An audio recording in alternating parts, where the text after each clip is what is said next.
দাঁড়িয়ে আছি আবাদকৃত বোরো ধানের একটি জমিতে। এই জমিটিতে লাইন লঘু অনুসরণ করে ধানের চারা রোপণ করা হয়েছে।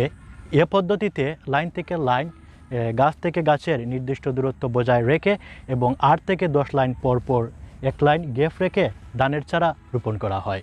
এ পদ্ধতিতে ধানের চারা রোপণ করলে ধানের ফলন 15 থেকে 20% পর্যন্ত বেড়ে যাওয়ার সম্ভাবনা থাকে।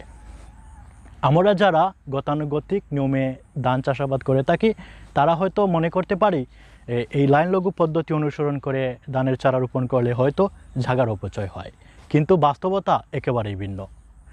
এই পদ্ধতিতে ধানের চারা রোপণ করলে ধানের প্রতিটি গাছ সঠিক মতো মাটি থেকে পুষ্টি উপাদান গ্রহণ করতে পারে এবং ধানের জমিতে পর্যাপ্ত পরিমাণ আলো বাতাস প্রবেশ করতে পারে, যার কারণে রোগবালাই এবং পোকামাকড়ের উপদ্রব কম হয়। এছাড়াও এই লঘু লাইনের মধ্যে হেঁটে হেঁটে আমরা ধানের জমি পর্যবেক্ষণ করতে পারি।